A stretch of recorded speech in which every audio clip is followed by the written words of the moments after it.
Ratna menuntut perceraian secara sepihak. Ia mengajukan gugatan dengan alasan ketidakcocokan visi hidup. Namaku Surya Wijaya, bukan nama yang mewah, bukan nama yang sering terpampang di papan proyek gedung pencakar langit, tapi inilah nama yang diberikan ayah bunda, dengan doa yang sama seperti orang tua lain. Agar aku bisa hidup bermartabat, jujur, dan membawa manfaat bagi sesama. Aku lahir di sebuah desa kecil, di lereng Gunung Merbabu, Jawa Tengah. Di tengah keluarga yang sederhana, atau begitulah yang kuyakini sejak kecil. Ayahku, Bapak Harun, adalah seorang mandor bangunan yang dikenal, tegas, tapi adil. Ibumu, Bu Sri, penjual nasi kucing di depan balai desa. Mereka mengajarku bahwa harga diri bukan diukur dari dompet, tapi dari cara kita memperlakukan orang lain. Tapi yang tidak banyak orang tahu, termasuk Ratna, istriku sendiri, adalah bahwa semua itu adalah pura-pura. Ayahku bukan mandor biasa. Ia adalah mantan COPT Wijaya Konstruksi, perusahaan konstruksi terbesar di Jawa Tengah. Dan aku, Surya Wijaya, bukan anak mandor. Aku adalah pewaris tunggal dari kerajaan bisnis yang bernilai triliunan rupiah. Tapi sejak usia 18, ayah memutuskan untuk menyembunyikan identitas kami. Ia ingin aku belajar hidup dari bawah, tanpa embel-embel nama besar, tanpa fasilitas mewah, tanpa pengawal dan jet pribadi. Ia bilang, kalau kamu ingin tahu siapa dirimu sebenarnya, hiduplah seperti orang biasa. Dan kalau kamu ingin tahu cinta sejati, carilah wanita yang mencintaimu bukan karena hartamu, tapi karena jiwamu. Maka, sejak kuliah, aku menyamar. Aku kuliah di jurusan teknik sipil, bukan dengan beasiswa keluarga, tapi dengan bekerja sebagai buruh bangunan di proyek-proyek kecil. Aku tinggal di kontrakan sempit, makan nasi dengan ikan asin, dan pulang larut malam dengan tubuh penuh debu semen. Dan di sanalah aku bertemu Ratna Dewi. Waktu itu, Ratna adalah mahasiswi semester 2. Anak dari keluarga petani tembakau yang bangkrut karena harga jatuh. Ia kuliah dengan beasiswa parsial dan harus kerja paruh waktu di warung kopi dekat kampus. Kami bertemu di halte bus saat hujan deras. Ia basah kuyup, buku-bukunya nyaris hanyut. Aku menawarkan payung. Ia menolak. Malu, aku Akhirnya, kami berbagi payung. Dan dalam perjalanan pulang, kami bicara tentang mimpi, tentang masa depan, tentang desa yang ingin dibangun, tentang dunia yang lebih adil. Aku jatuh cinta, bukan karena cantiknya, meski ia memang cantik, tapi karena matanya yang bersinar saat bicara tentang pendidikan, tentang keadilan, tentang harapan. Ia bicara seperti orang yang tahu betapa berharganya kesempatan, karena ia hampir kehilangan semuanya. Kami menikah muda. Di usia 23, aku meminangnya dengan cincin sederhana dari toko emas pinggir jalan. Tidak ada resepsi mewah, hanya doa bersama di musola desa, dengan keluarga, tetangga, dan doa yang tulus. Dan sejak hari itu, aku bertekad, aku akan membiayai kuliahnya sampai selesai, meski harus menjual darahku setiap minggu. Sekarang, tahun ke-2015, kami tinggal di kontrakan kecil di pinggir kota Salatiga, dekat proyek pembangunan perumahan. Kamar kami hanya 3 kali 4 meter, dinding dari papan triplek, atap bocor kalau hujan. Di sudut, ada meja kecil yang kubeli dari tukang loak, tempat Ratna belajar. Di sebilannya, kasur tipis dan lemari kayu yang kuperbaiki sendiri. Di luar, jemuran pakaian tergantung di antara 2 tiang bambu. Tapi bagi kami, ini rumah yang penuh cinta.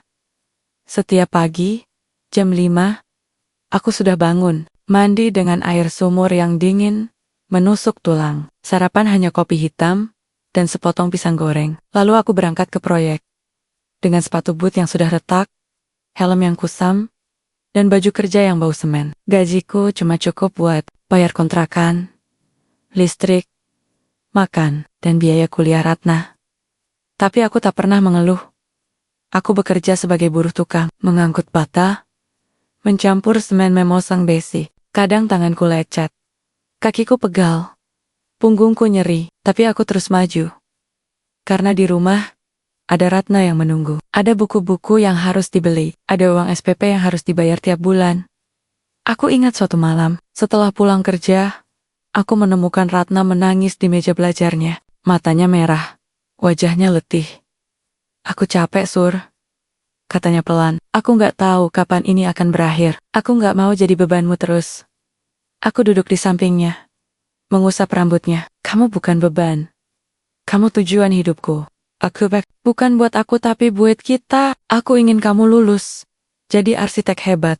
Dan suatu hari nanti, kamu bisa bangun rumah untuk orang-orang seperti kita yang punya mimpi, tapi nggak punya uang. Ia memelukku erat. Aku bisa merasakan air matanya basah di kaosku. Kamu terlalu baik, Sur. Aku takut aku nggak bisa membalas semua ini. Cintamu sudah lebih dari cukup. Bisik, jangan pernah merasa kamu harus membayar cinta. Cinta itu gratis. Tapi kalau kamu mau, bayar saja dengan terus belajar. Terus berjuang, itu yang membuatku bangga. Malam itu, aku duduk di depan rumah, merokok sebatang kretek, sambil menatap langit. Bintang-bintang bersinar redup di balik kabut kota. Aku mengingat pesan ayah. Kalau suatu hari nanti dia meninggalkanmu karena kamu hanya buruh, maka dia bukan untukmu. Tapi kalau dia tetap di sampingmu, meski kamu tak punya apa-apa, maka pegang erat dia, karena dia adalah berlian. Aku tersenyum. Aku percaya Ratna adalah berlian. Aku percaya cintanya tulus. Aku percaya kita akan melewati ini bersama.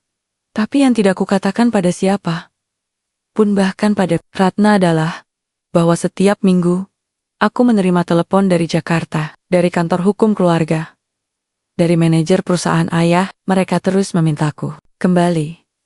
Perusahaan butuh pewaris. Surya, ayahmu sakit. Semua saham menunggumu. Aku selalu menolak. Belum waktunya, kataku. Aku masih punya janji. Aku tidak ingin jadi pewaris yang datang dengan helikopter dan uang. Aku ingin jadi suami yang datang dengan keringat dan cinta. Aku ingin Ratna mencintaiku bukan karena aku pewaris PT Wijaya Konstruksi, tapi karena aku Surya, lelaki yang rela berdebu demi mimpinya. Dan di pagi buta berikutnya, aku kembali ke proyek. Mengangkat sekop, menyemennya, membangun dinding, masa depan.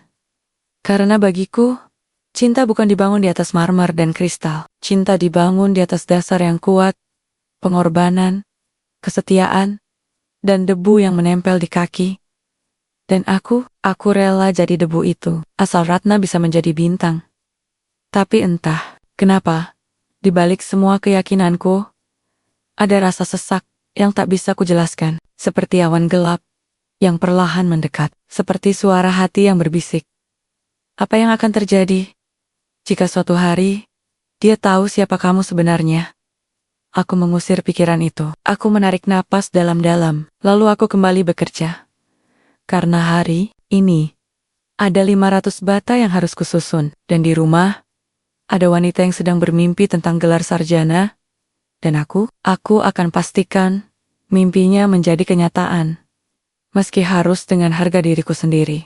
Jakarta, kota yang tak pernah tidur. Kota yang berdenyut dengan ambisi, hiruk pikuk, dan suara klakson yang tak henti. Kota yang bagi sebagian orang adalah panggung emas. Tapi bagi yang lain, hanya tempat di mana mereka harus bertahan hidup. Tahun ke 2018, kami pindah ke Jakarta. Bukan karena aku dapat promosi, bukan karena aku menang loterai, tapi karena Ratna harus melanjutkan kuliah semester akhir di Universitas Negeri Jakarta, dan aku harus tetap bekerja, harus tetap menanggung semua biaya hidup, uang kos, buku, dan kebutuhan sehari-hari. Maka, tanpa pikir panjang, aku mengemasi barang-barang kecil kami, kasur tipis, lemari kayu, meja belajar, dan kami berangkat dengan bus malam menuju ibu kota. Kami tinggal di sebuah kamar kos di bilangan Cililitan, Jakarta Timur. Kamar seukuran kandang kambing, dinding retak, lantai keramik yang pecah di sudut, listrik sering padam. Tapi, lagi-lagi, bagi kami, ini rumah. Di sini, Ratna belajar hingga larut malam. Sementara aku pulang dari proyek dengan tubuh penuh debu dan punggung yang nyeri. Tapi aku tak pernah mengeluh. Karena setiap kali aku melihatnya membaca di bawah cahaya lampu neon yang redup, aku tahu, semua ini sepadan. Aku bekerja di proyek gedung perkantoran, 20 lantai milik pengembang besar. Lokasinya di Kuningan. Setiap hari, aku berdiri di antara keramaian tukang, mandor, dan alat berat. Aku mengangkut semen, memasang besi tulangan, mengecor lantai. Tanganku kasar, kulitku hitam terbakar matahari, bajuku selalu kotor. Tapi aku Bangga. karena aku tahu, setiap bata yang kuletakkan, setiap semen yang kucampur, adalah bagian dari mimpi Ratna. Namun, sejak kami pindah ke Jakarta, sesuatu mulai berubah. Bukan pada pekerjaanku, bukan pada cintaku, tapi pada cara Ratna memandangku. Awalnya, kecil.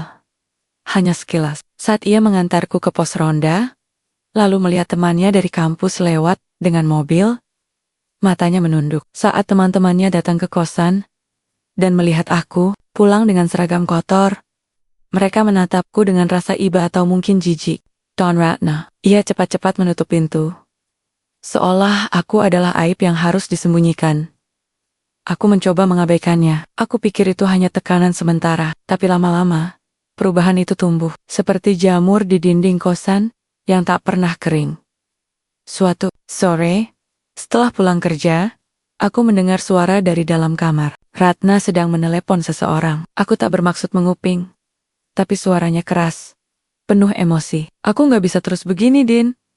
Aku udah jadi mahasiswa tingkat akhir, calon arsitek, dan suamiku masih tukang bangunan. Aku malu kalau ketemu dosen.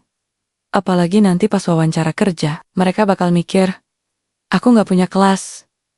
Aku berhenti di depan pintu, jantungku berdebar, tapi aku tak masuk. Aku hanya berdiri diam, memegang helm kerja, mendengar setiap kata yang menusuk seperti paku. Lalu suara temannya, Dina, terdengar. Ya iyalah Ren, kamu harus mikir masa depan, suami itu harus selevel. Kalau dia nggak bisa naik, ya, kamu harus yang naik. Jangan sampai karier kamu hancur gara-gara dia. Aku menelan ludah. Dingin. Seperti es yang mengalir di tulang belakang. Aku bukan orang yang lemah. Aku pernah mengangkat besi 50 kilo selama 8 jam. Tapi, kata-kata itu lebih berat dari beton bertulang. Malam itu, aku tidak langsung tidur. Aku duduk di tangga darurat gedung kosan, merokok sebatang kretek, menatap lampu kota yang berkedip-kedip. Aku tidak marah, aku hanya sedih, karena aku tahu, Ratna bukan orang jahat. Ia hanya terjebak dalam sistem yang menghukum orang miskin, yang menghargai jabatan lebih dari hati, yang menganggap tukang bangunan sebagai manusia kelas 2. Aku mengingat ayah, saat aku masih kecil.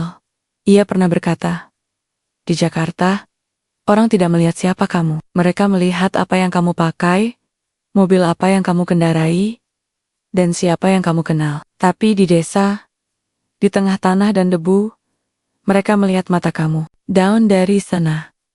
Mereka tahu siapa kamu sebenarnya. Aku tersenyum pahit. Aku berada di Jakarta, dan di sini, aku hanya tukang bangunan.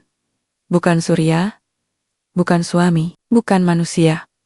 Tapi aku tetap memilih diam, karena aku tahu, jika aku membuka mulut, jika aku mengatakan siapa aku sebenarnya, semuanya akan berubah. Ratna akan melihatku dengan cara yang berbeda, bukan karena cinta, tapi karena kagum pada uang.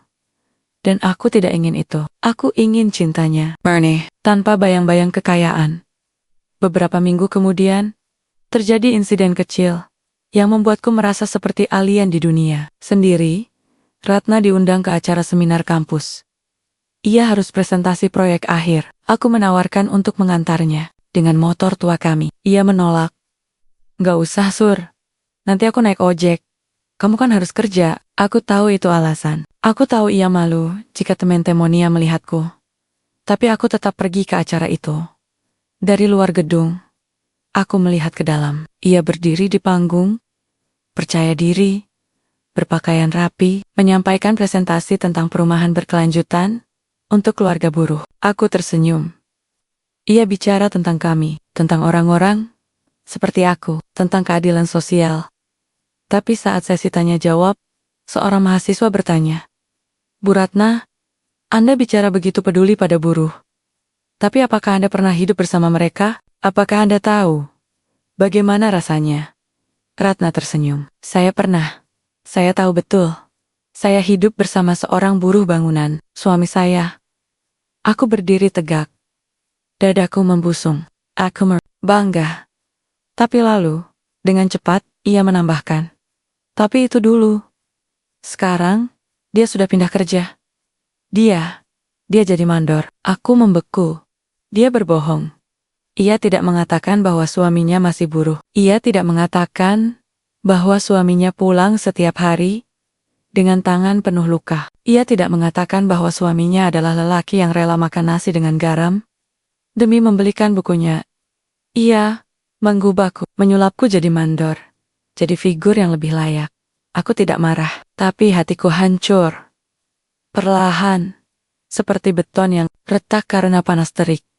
Aku pergi dari sana tanpa pamit, pulang ke kosan, duduk di lantai, menatap foto pernikahan kami di dinding. Kami tersenyum, berdiri di depan musola kecil, dengan latar sawah dan langit biru. Aku mengusap foto itu. Aku masih sama, Ratna. Aku masih Surya. Aku masih mencintaimu. Tapi kenapa kamu malu padaku? Malam itu, aku menerima telepon dari Jakarta, dari kantor hukum keluarga. Surya, ayahmu makin lemah. Dewan direksi meminta kepastian. Kapan kamu akan kembali? Perusahaan butuh arahan. Aku menatap langit malam dari jendela kecil. Belum. Aku masih punya janji. Tapi kamu sudah 3 tahun menyamar. Apa yang kamu cari? Aku menutup mata. Aku cari cinta yang tulus. Dan aku belum yakin, apakah aku sudah menemukannya. Telepon terputus. Aku kembali bekerja keesokan harinya. Seperti biasa. Tapi, kali ini, aku merasa berbeda. Seperti aktor yang bermain peran terlalu lama, sampai lupa siapa dirinya yang asli. Di proyek, Pak Budi, teman kerjaku, menepuk bahuku. Kamu kenapa, Sur? Muka kayak orang mau dipenjara. Aku tertawa kecil. Cuma capek, Bu. Capek kerja. Atau capek hati? Aku menatapnya. Ia orang sederhana, tapi bijak. Sudah 20 tahun jadi buruh. Pernah kehilangan 2 jari karena kecelakaan kerja, tapi tetap tersenyum setiap hari. Capek hati? Akuku? Ia mengangguk. Kalau perempuan, udah malu sama laki-lakinya. Itu bukan soal cinta lagi. Itu soal gengsi. Dan gengsi itu, Sur, gak bisa menghangatkan malam yang dingin. Aku menatapnya dalam-dalam. Tapi kalau aku bilang, siapa aku sebenarnya? Apakah itu akan membuatnya mencintaiku lebih? Pak Budi tertawa. Kalau cintanya butuh kekayaan buat tumbuh, berarti itu bukan cinta. Itu tanaman hias. Indah, tapi gak bisa dimakan. Aku terdiam. Malam itu, aku pulang lebih awal. Ratna sedang menyetrika baju kerjanya, baju yang akan ia pakai untuk wawancara kerja sebagai PNS. Ia melihatku. Kamu pulang cepat. Aku mengangguk. Ada yang mau aku bicarakan? Ia berhenti menyetrika. Apa? Aku menarik nafas. Aku tahu kamu malu punya suami buruh. Aku tahu kamu ingin aku jadi mandor, atau manajer, atau apapun yang lebih layak. Tapi aku mau kamu tahu satu hal. Ia menatapku. Waspada. Aku mencintaimu. Bukan karena kamu akan jadi siapa. Aku mencintaimu karena kamu adalah kamu. Dan aku harap kamu juga bisa mencintaiku karena aku adalah aku. Bukan karena jabatan, bukan karena uang, tapi karena hati. Ratna menunduk. Lama, lalu pelan-pelan berkata, Aku mencintaimu, Sur. Tapi suaranya tidak meyakinkan. Seperti janji yang rapuh. Aku tersenyum. Aku percaya kamu. Tapi tolong, jangan malu padaku. Karena aku tidak pernah malu menjadi suamimu. Malam itu, kami tidur berdampingan. Tapi, antara kami, ada jarak yang tak terlihat. Seperti retakan di lantai kosan yang tak pernah diperbaiki. Aku tahu, perlahan, mimpi yang kubangun di atas beton mulai retak. Tapi, aku masih berharap, masih percaya. Karena cinta, bagi seorang buruh, adalah satu-satunya aset yang tak bisa direbut oleh siapapun. Dan aku masih memilikinya. Atau mungkin aku sudah kehilangan? Hari itu, hujan turun deras di Jakarta. Bukan hujan biasa, hujan yang seolah-olah langit ikut menangis. Langit yang basah, kota yang macet, dan hati yang mulai retak. Tahun ke-2021. Tepat 3 tahun sejak kami pindah ke ibu kota. 3 tahun aku berdiri di bawah terik matahari, mengangkut semen memosang besi, membangun gedung untuk orang-orang yang tak pernah mengucapkan terima kasih. 3 tahun aku menahan rasa malu yang tak pernah kualami, bukan karena pekerjaanku, tapi karena orang yang kucintai mulai malu padaku. Tapi hari itu, ada yang berbeda. Ratna pulang lebih awal. Ia tidak memakai kaos oblong dan celana pendek seperti biasa. Ia mengenakan blus putih rapi, rok panjang, dan sepatu pantofel. Rambutnya diikat rapi, wajahnya berseri. Matanya berbinar-binar yang dulu sering kulihat saat ia membicarakan mimpinya. "Sur," panggilnya. Suaranya melengking, penuh semangat. Aku lulus dengan predikat cum laude." Aku berdiri dari kursi plastik di sudut kamar. Hatiku berdesir. Serius? Wah, selamat Ren. Aku memeluknya erat, begitu erat. Seolah aku ingin menyimpan momen ini selamanya. Keringatku masih basah di punggung, bajuku masih bau semen. Tapi aku tak peduli, ini bukan sekadar kelulusan. Ini adalah kemenangan. Kemenangan kami. Kemenangan dari semua malam tanpa listrik. Dari semua hari tanpa makanan layak. Dari semua rasa malu yang kurasakan demi mimpi ini. Dan lebih dari itu, lanjutnya, melepaskan pelukan, matanya berbinar. Aku diterima jadi PNS di dinas pekerjaan umum, gajinya tetap, tunjangan lengkap, dan aku bisa naik jabatan. Aku tersenyum lebar. Alhamdulillah, kamu pantas Ren. Kamu kerja keras, kamu hebat. Tapi di balik senyum itu, ada sesuatu yang mengganjal. Karena sejak ia mengucapkan kata PNS, ada perubahan halus di matanya. Bukan lagi cahaya kebahagiaan, tapi cahaya ambisi. Cahaya yang membuatnya seolah sudah berada di dunia yang berbeda. Malam itu, kami merayakan dengan sederhana. Makan bakso di pinggir jalan, minum es teh manis, tertawa kecil di bawah tenda plastik yang bocor. Tapi Ratna lebih banyak bicara tentang masa depan, tentang rencana pindah ke kos yang lebih layak, tentang beli laptop baru, tentang networking dengan rekan kerja.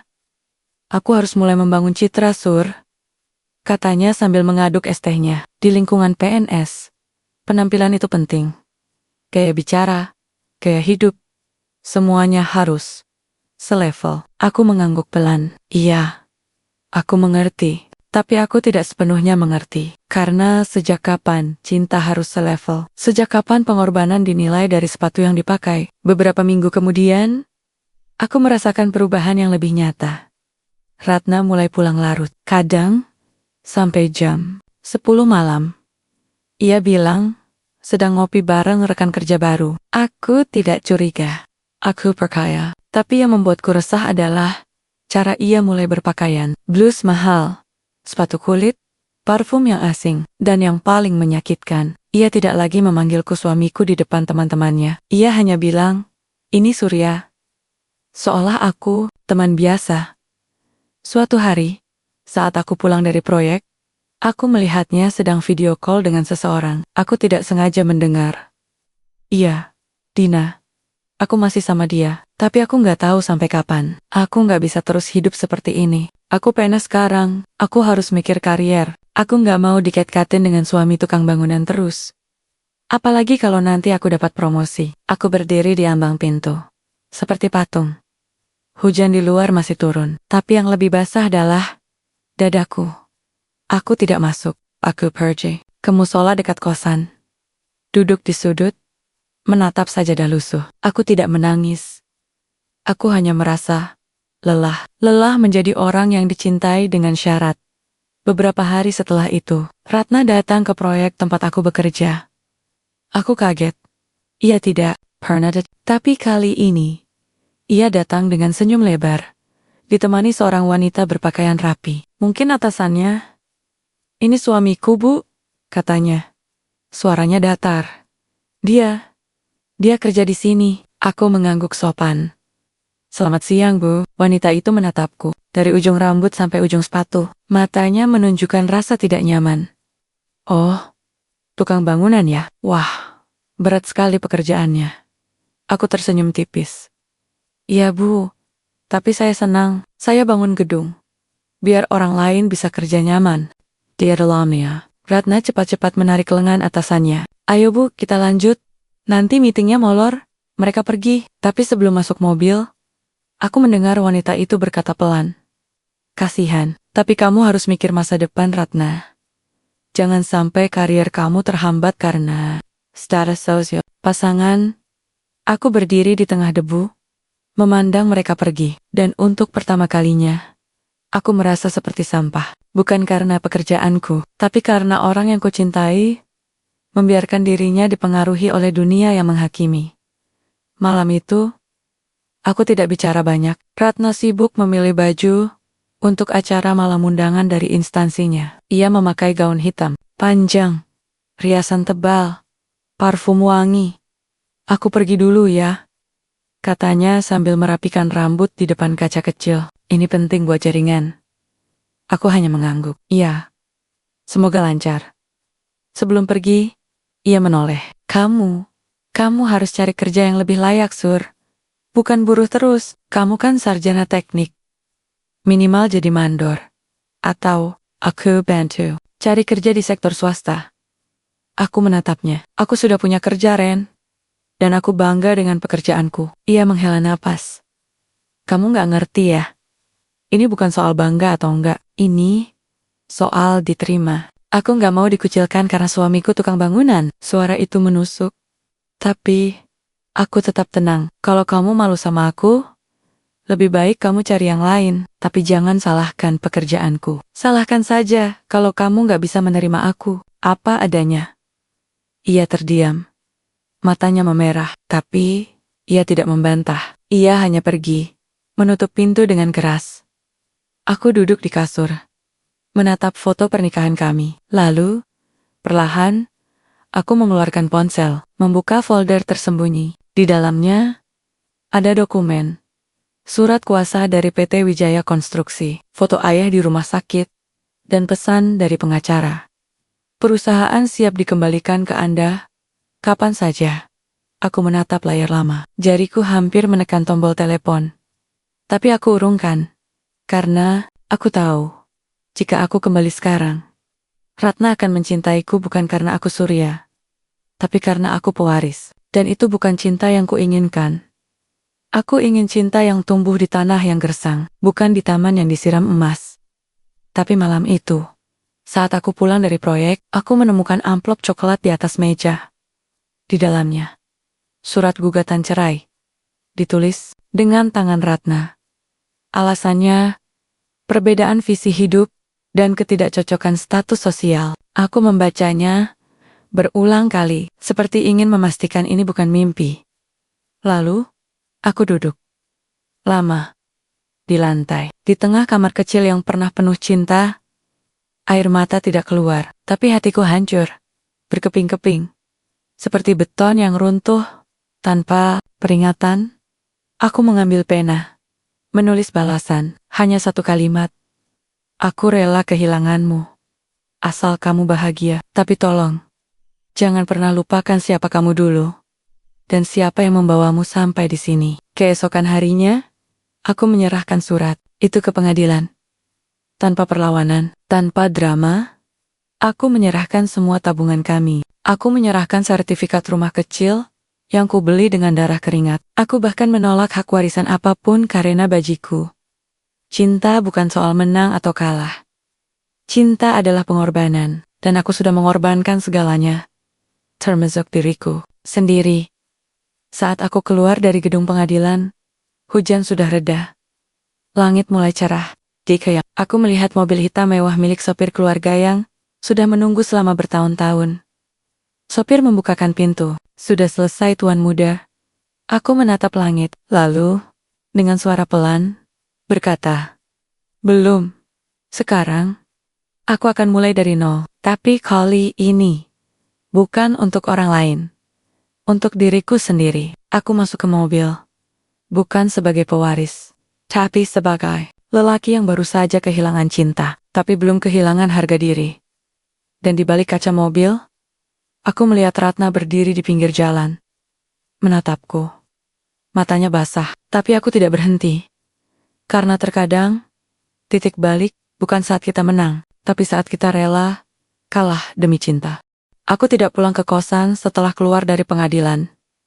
Bagaimana bisa? Di sana, semua benda kecil yang pernah kami kumpulkan bersama foto pernikahan, buku-buku, Ratna, meja belajar yang kuperbaiki sendiri semuanya akan mengingatkanku pada sesuatu yang sudah mati. Cinta yang dulu hidup, kini tinggal kenangan, dan kenangan, bagi orang yang baru saja kehilangan, adalah pisau yang terus berputar di dada. Aku masuk ke mobil hitam, yang telah menunggu selama bertahun-tahun. Sopirku, Pak Joko, orang setia keluarga. Sejak zaman ayah, hanya mengangguk pelan. Ia tidak bertanya. Ia tahu. Ia selalu tahu. Bapak sudah menunggu, Tuan Muda, katanya perlahan. Aku menatap jendela. Jakarta bergerak cepat di luar. Mobil-mobil, pejalan kaki gudang-gedang tinggi, semuanya terus berjalan. Seolah tidak ada yang peduli bahwa hati seseorang baru saja hancur.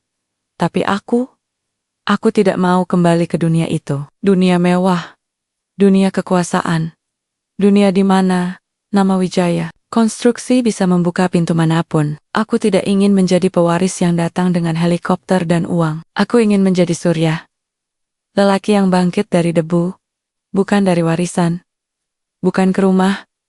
Pak Joko, kataku. Tawa saya ke tempat kosong di pinggir kota.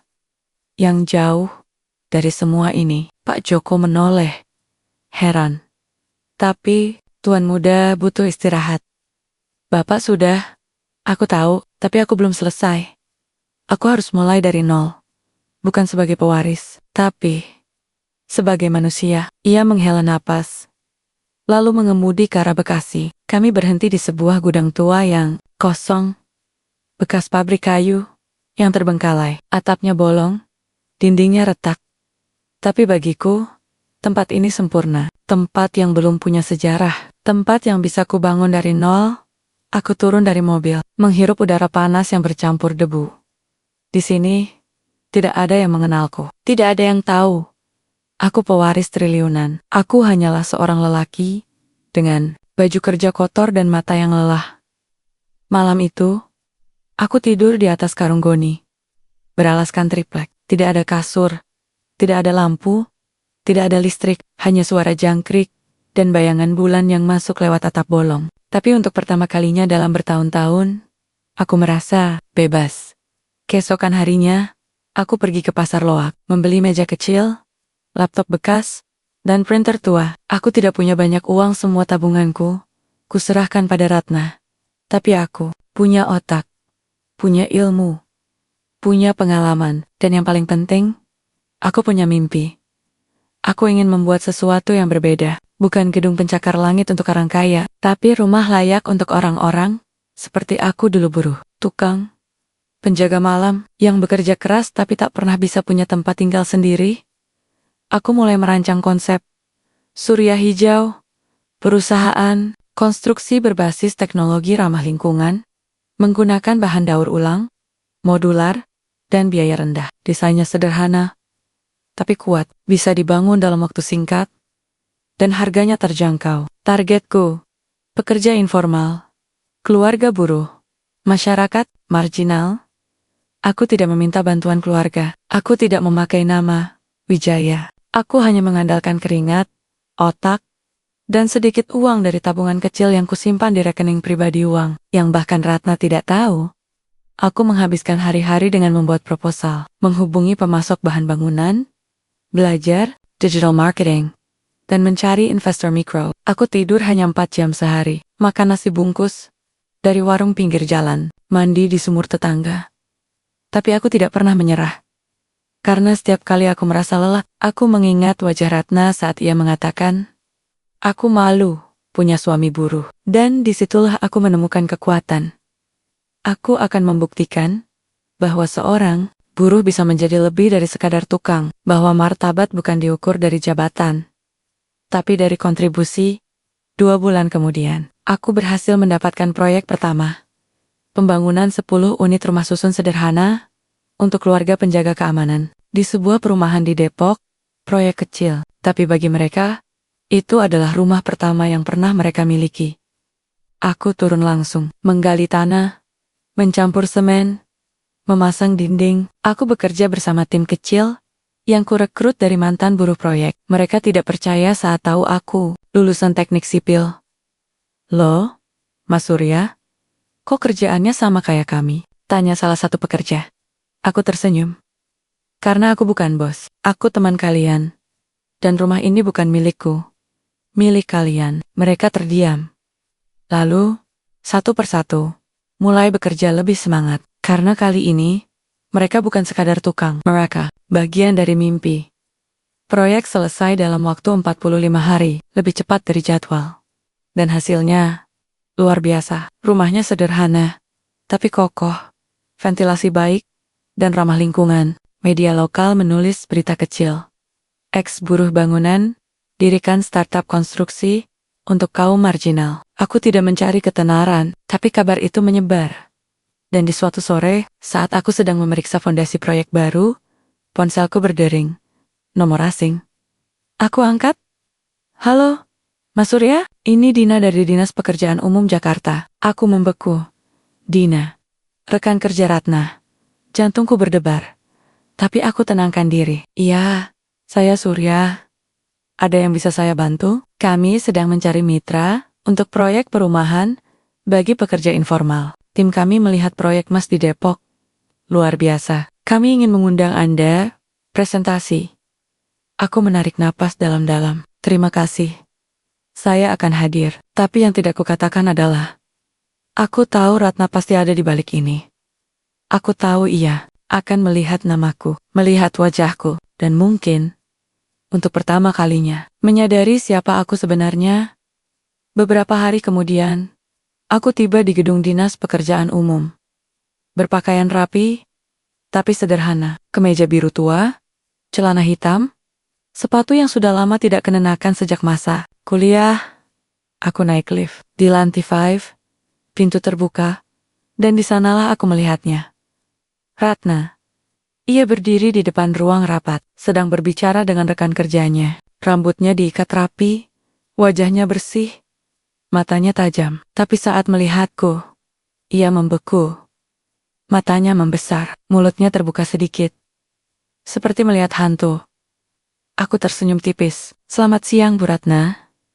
Lama tidak bertemu. Ia tidak bisa berkata apa-apa.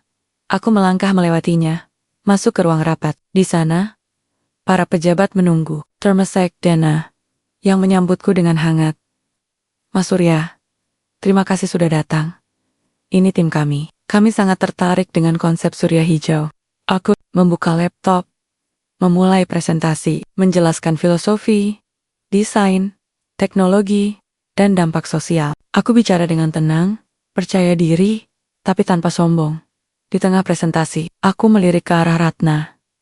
Ia duduk di belakang. Wajahnya pucat. Ia mendengarkan setiap kata, dan aku tahu, ia mulai menyadari sesuatu. Lelaki yang ia ceraikan bukan buruh biasa. Ia adalah seseorang yang sengaja memilih hidup susah untuk mengujinya. Saat sesi tanya jawab, seorang pejabat bertanya, Mas Surya, latar belakang Anda apa? Dari mana Anda dapat ide ini? Aku menatapnya, lalu, tanpa ragu, berkata, dulu, buruh bangunan, saya bangun gedung untuk orang lain, sambil membiayai kuliah istri saya. Tapi suatu hari, istri saya menceraikan saya karena malu. Sekarang, saya bangun rumah untuk orang-orang. Seperti saya dulu yang punya mimpi, tapi tak punya suara. Ruangan hening. Beberapa pejabat terdiam. Beberapa menatapku dengan rasa hormat. Dan Ratna, ia menunduk. Tangan gemetar, air mata mengalir perlahan di pipinya. Aku tidak menatapnya terlalu lama, tapi di dalam hati, aku berkata, ini bukan balas dendam Ratna. Ini adalah bukti bahwa cinta sejati tidak pernah mati. Ia hanya berubah bentuk. Dari pengorbanan, menjadi kebangkitan. Presentasi selesai. Kami menang tender shot keluar dari gedung. Hujan mulai turun. Aku berdiri di bawah atap, menunggu taksi. Tiba-tiba, Ratna muncul. Suaranya parau. Aku tidak tahu. Aku tidak tahu kamu. Aku tahu kamu tidak tahu. Potongku. Dan mungkin, itu yang membuatku tetap mencintaimu selama ini. Karena kamu mencintaiku tanpa tahu siapa aku sebenarnya. Iya, aku salah. Aku sangat salah. Aku sudah memaafkanmu, Ratna. Kataku pelan. Tapi maaf, bukan berarti kembali. Karena cinta yang pernah kita punya, mungkin sudah berubah. Dan aku sudah belajar sesuatu. Cinta yang tulus tidak boleh dipaksa. Ia harus tumbuh dari tanah yang subur, bukan dari rasa bersalah. Ia terdiam. Hujan membasahi bahunya. Aku menatapnya sekali lagi. Semoga kamu bahagia, Ratna. Karena aku dulu rela kehilanganmu demi kebahagiaanmu. Dan sekarang, aku rela tidak kembali demi kebahagiaanku sendiri. Aku berjalan pergi, meninggalkannya di bawah hujan. Karena kali ini, aku bukan buruh yang dicampakkan. Aku adalah lelaki yang bangkit dari debu, membawa cahaya untuk yang tertinggal. Dan perjalanan ini baru saja dimulai. Aku tidak langsung pulang ke gudang setelah pertemuan di Dinas Pekerjaan Umum. Aku butuh waktu, butuh udara terbuka, butuh tempat di mana aku bisa mendengar detak jantungku sendiri, bukan deru Jakarta yang tak pernah berhenti. Aku naik Transjakarta, turun di halte dekat Taman Suropati, duduk di bangku kayu yang lembab karena embun pagi. Di sekelilingku, orang-orang berlari, bersepeda, tertawa, hidup terus berjalan. Seperti selalu. Tapi aku merasa seperti orang yang baru saja keluar dari mimpi panjang. Mimpi tentang cinta, pengorbanan, dan pengkhianatan. Dan sekarang, aku terjaga dengan luka, tapi dengan mata yang terbuka lebar. Aku mengeluarkan ponsel, membuka email. Di sana, ada notifikasi. Selamat, Surya Hijau resmi menjadi mitra pemenang tender proyek perumahan pekerja informal. Aku tersenyum tipis. Bukan karena kemenangan itu besar proyeknya, hanya 50 unit rumah. Anggaran terbatas. Lokasi di pinggir kota. Tapi karena ini adalah awal dari sesuatu yang kubangun dengan tanganku sendiri. Bukan dengan nama besar. Bukan dengan warisan. Tapi dengan darah, keringat, dan mimpi. Tapi di balik rasa lega, ada bayangan Ratna yang terus menghantui wajahnya. Saat aku menyebut diriku dulu, buruh bangunan, matanya yang memerah, tangannya yang gemetar, air matanya yang jatuh, diam-diam. Aku tidak menyesal, aku tidak dendam, tapi aku bertanya-tanya. Apakah ia benar-benar menyadari betapa dalamnya pengorbananku? Atau apakah ia hanya menangis karena menyesal kehilangan berlian yang dulu ia kira batu biasa? Aku menutup mata, mengingat hari-hari di kontrakan kecil, saat ia belajar hingga subuh, dan aku duduk di dekatnya, memperbaiki sepatu kerjaku. Young Rat saat ia demam, dan aku bolak-balik ke apotek dengan ongkos terakhir. Saat ia lulus ujian tengah semester, dan aku membelikan kue kecil dari warung nasi. Meski perutku belum makan seharian, aku melakukan semua itu bukan karena aku ingin dibalas, tapi karena aku percaya cinta adalah tindakan, bukan kata. Dan kini, cintaku telah berubah bentuk. Bukan lagi untuk satu orang, tapi untuk banyak. Keesokan harinya, aku kembali ke gudang. Tapi, kali ini, bukan sendirian. Aku membawa 3 orang. Pak Budi, mantan teman sekerja dari proyek Jakarta. Lina, arsitek muda, lulusan ITB yang tertarik dengan konsep ramah lingkungan. Dan Andi, teknisi sipil yang di PHK karena perusahaan gulung tikar. Mereka datang karena percaya pada visi. Bukan pada uang, bukan pada nama, tapi pada mimpi. Mas Surya, kata Pak Budi, menepuk bahuku.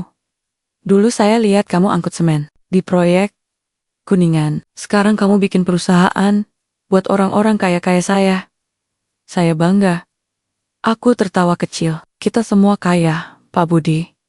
Cuma beda jenis kekayaannya. Kita kaya hati.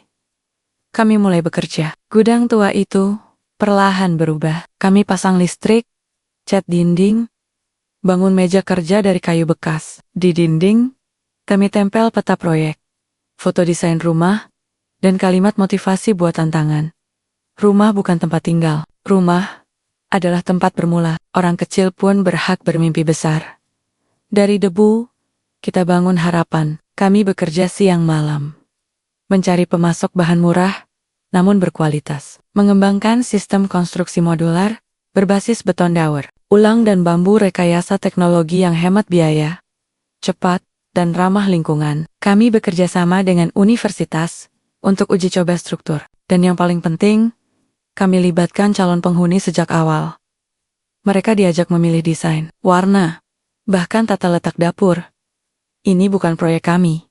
Kubilang pada tim, ini proyek mereka. Kita hanya fasilitator. 2 bulan kemudian, proyek pertama dimulai di Cilongsi. Lokasinya di lahan milik pemerintah daerah, dekat permukiman buruh pabrik. Tanahnya datar, tapi tandus. Tidak ada listrik, tidak ada air bersih. Tapi bagi 50 keluarga yang akan menempati rumah nanti, ini adalah surga. Aku turun langsung, menggali fondasi, memimpin tim, tidur di tenda sementara, makan nasi bungkus, mandi di sumur. Tapi aku tidak pernah merasa lebih hidup. Karena kali ini, aku bukan sekadar membangun dinding. Aku membangun dignity harga diri.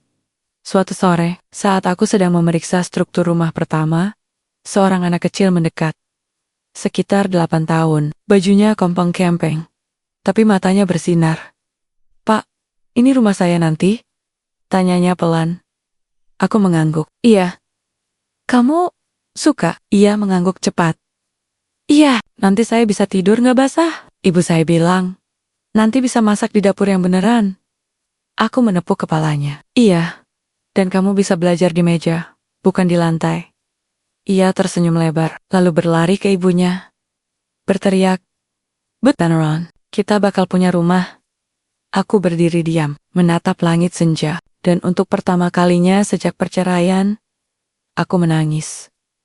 Bukan karena sedih, tapi karena penuh arti, penuh tujuan. Malam itu, aku menerima telepon dari Pak Joko. "Tuan muda, Bapak Harun, kondisinya memburuk. Beliau ingin bertemu Anda." Sekarang, aku menatap langit malam, angin berhembus pelan. Di sekitarku, para pekerja tertawa, memasak di api unggun. Hidup terasa hangat. Aku menghela napas. Aku akan datang, tapi bukan sebagai pewaris. Aku datang sebagai Surya, anaknya. Aku pergi ke rumah sakit esok harinya. Ayah terbaring lemah, di ranjang, wajahnya pucat, tubuhnya kurus, tapi matanya masih tajam, masih bijak. "Kamu datang," katanya pelan. Aku duduk di sampingnya. "Iya, Ayah. Kamu masih memilih hidup sebagai buruh?" Aku mengangguk. "Iya, tapi bukan buruh biasa. Saya membangun sesuatu untuk orang-orang seperti kita dulu." Ia tersenyum tipis. "Kamu sudah lulus ujian, Nak." Aku terdiam.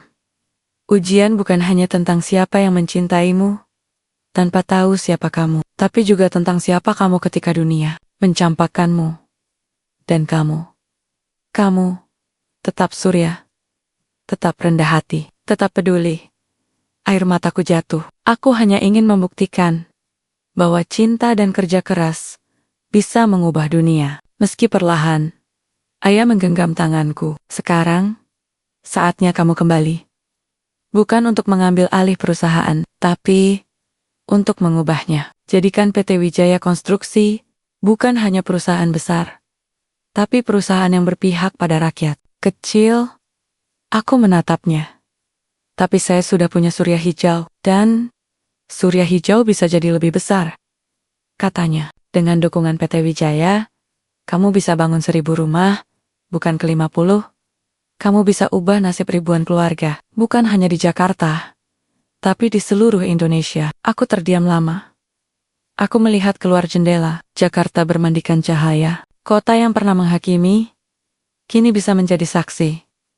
Beberapa hari kemudian, Aku kembali ke gudang, mengumpulkan tim. Kita akan naik level, kataku. Kita akan bangun lebih banyak rumah, lebih cepat, lebih besar, dan kita akan bekerja sama dengan perusahaan konstruksi nasional untuk memperluas jangkauan. Lina heran. Dari mana dana sebesar itu? Aku tersenyum. Dari masa lalu, tapi bukan untuk kembali ke dunia lama, untuk menghancurkan tembok antara kaya dan miskin. Aku tidak mengatakan bahwa PT Wijaya akan menjadi mitra strategis. Belum waktunya. Tapi, aku tahu. Perjalanan ini bukan lagi tentang aku dan Ratna. Ini tentang orang-orang yang selama ini hanya bisa bermimpi punya rumah. Dan aku bukan lagi buruh yang tersembunyi. Aku bukan lagi suami yang dicampakkan. Aku adalah Surya Wijaya. Lelaki dari debu yang kini bangkit membawa cahaya. Aku tidak menangis di depan umum. Sebagai pegawai negeri sipil di Dinas Pekerjaan Umum Jakarta, aku harus terlihat kuat, rapi, terkendali, tidak boleh terlihat lemah, apalagi rapuh. Di lingkungan ini, air mata dianggap tanda kegagalan. Dan aku tidak boleh gagal. Aku sudah terlalu jauh untuk mundur. Tapi malam itu, di dalam mobilku yang terparkir di basement gedung kantor, aku menangis. Seperti anak kecil yang kehilangan mainan kesayangan. Karena Surya kembali. Bukan sebagai buruh bangunan yang kumal dan malu-malu, tapi sebagai pemilik perusahaan, sebagai pengusaha muda yang dihormati, sebagai lelaki yang bicara dengan suara tenang, tapi penuh wibawa. Dan yang paling menyakitkan, ia tidak datang untuk membalas dendam. Ia datang sebagai solusi, sebagai mitra, sebagai pemenang. Sementara aku hanya perempuan yang menceraikannya karena malu.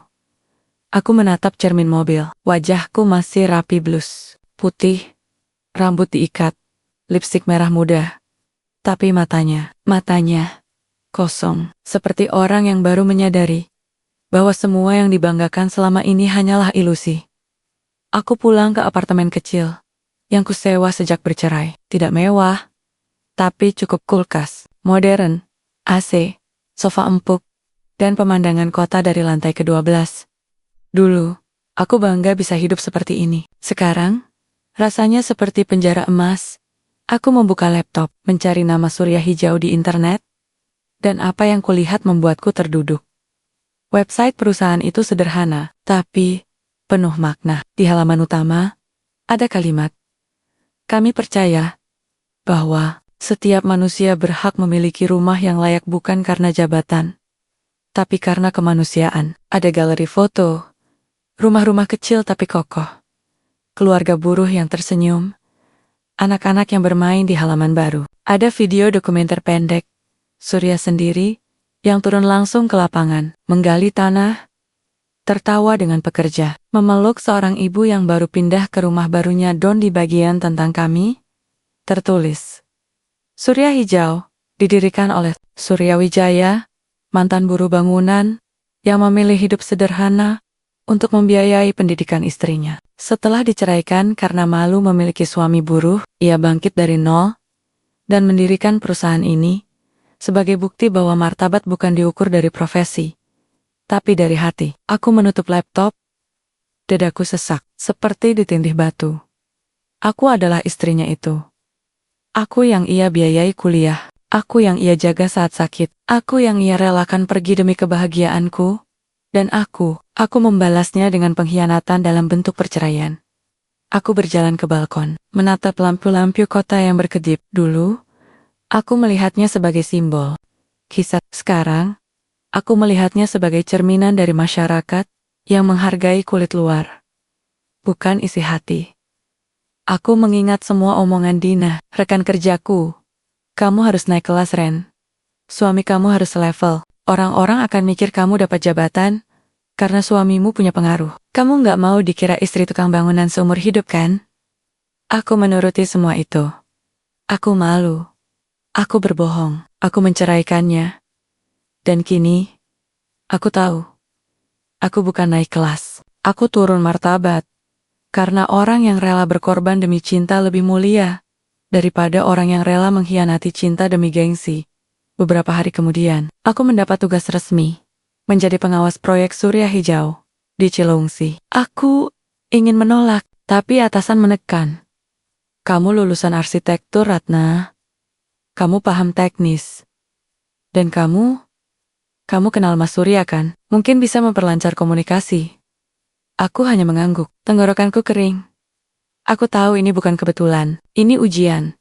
Hari pertama di lokasi proyek, aku datang dengan seragam kerja resmi, sepatu pantofel, dan clipboard di tangan. Aku berusaha terlihat profesional. Tapi begitu Surya muncul dengan kaos kerja, celana jeans kotor, dan senyum yang tetap hangat, seluruh pertahananku runtuh. Selamat siang, Bu Ratna. Sapanya sopan. Terima kasih sudah datang. Aku nyaris tidak bisa menjawab. Siang, Mas Surya. Ia tidak memanggilku Ren, tidak menyentuhku, tidak menyalahkanku. Ia hanya profesional. Dan justru itu yang paling menyakitkan. Karena ketika seseorang yang pernah kau cintai memperlakukanmu seperti orang asing, itu artinya kau benar-benar kehilangan dia. Aku mulai mengamati proyek. Semua prosesnya transparan. Laporan harian lengkap, kualitas bahan tercatat. Partisipasi masyarakat tinggi, bahkan ada program pelatihan untuk buruh lokal. Aku bertanya pada salah satu pekerja, seorang ibu parubaya. Kenapa kamu senang kerja di sini? Ia tersenyum. Karena Mas Surya nggak beda-beda sama kami. Ia makan bareng, tidur di tenda, bahkan bantu angkat semen. Katanya, kita semua sama. Cuma beda tugas. Aku menunduk. Di kantorku, atasan tidak pernah makan di kantin bersama staf. Mereka punya ruang makan khusus. Malam itu, aku tidak langsung pulang. Aku duduk di tenda kecil yang digunakan sebagai kantor lapangan. Di meja, ada foto lama aku sedang belajar di kontrakan. Surya duduk di sampingku, memperbaiki sepatu. Foto itu diambil tanpa sepengetahuanku. Aku mengangkatnya, jari-jariku gemetar. Lalu, aku melihat sesuatu di balik bingkai, selembar kertas kecil. Surat, untuk Ratna. Jika suatu hari kamu membaca ini, mungkin kamu sudah menjadi wanita hebat. Aku bangga. Aku selalu bangga. Aku tahu, suatu hari nanti, kamu akan malu padaku. Tapi tolong, jangan pernah malu pada perjuanganmu. Karena kamu bukan naik karena aku. Kamu naik karena kamu kuat. Aku hanya menemani. Dan jika suatu hari kamu tahu siapa aku sebenarnya, tolong, jangan salahkan dirimu. Aku memilih ini. Aku memilih dicampakkan. Karena cinta sejati bukan tentang dimiliki, tapi tentang membiarkan orang yang kau cintai terbang meski kau harus jatuh. Aku menangis. Kali ini, tanpa suara. Air mata jatuh di atas kertas, membuat tinta luntur. Karena aku baru menyadari sesuatu yang mengerikan. Surya bukan hanya buruh. Ia mungkin sengaja membiarkan dirinya diceraikan. Dan aku bukan korban ambisi. Aku adalah alat dari pengorbanannya. Aku pulang dengan hati hancur. Tapi kali ini, bukan karena aku kehilangan dia, tapi karena aku menyadari betapa rendahnya diriku dibandingkan dengan kemuliaan hatinya. Aku membuka lemari, mengeluarkan baju-baju kerja rapi, sepatu hak tinggi, parfum mahal, semua simbol kesuksesan yang dulu kubanggakan. Lalu, satu persatu, aku masukkan ke dalam kardus. Keesokan harinya, aku datang ke kantor dengan kaos lapangan, celana kain, dan sepatu kanvas. Atasan heran. Ratna, kamu mau kemana? Aku tersenyum tipis. Ke lapangan, saya ingin benar-benar mengawasi proyek. Dari dekat, dari bawah. Ia mengganggak, bingung. Tapi aku tahu, ini bukan tentang karier. Ini tentang penebusan. Karena mungkin, aku tidak bisa kembali ke Surya. Tapi aku bisa kembali ke diriku yang dulu perempuan yang bermimpi, bukan yang malu. Dan di tengah debu proyek, di bawah terik matahari, aku mulai belajar sesuatu yang baru. Bahwa harga diri bukan datang dari jabatan, tapi dari keberanian mengakui kesalahan. Dan dari keikhlasan memulai dari bawah.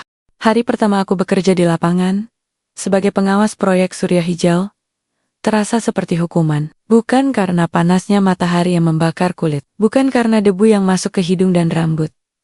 Bukan pula karena sepatu kanvas yang mulai bolong di ujung. Tapi karena ia ada di sana, Surya, berdiri di tengah tanah yang belum rata, memberi arahan pada tim dengan suara tenang, matanya tajam, tapi teduh. Ia tidak memakai headset atau rompi resmi seperti mandor besar. Ia hanya mengenakan kaos kerja biru lusuh, celana jeans robek di lutut, dan topi jerami yang sudah pudar. Tapi cara orang-orang memandangnya dengan hormat, dengan kepercayaan, dengan cinta menunjukkan bahwa ia bukan sekadar atasan. Ia adalah pemimpin sejati.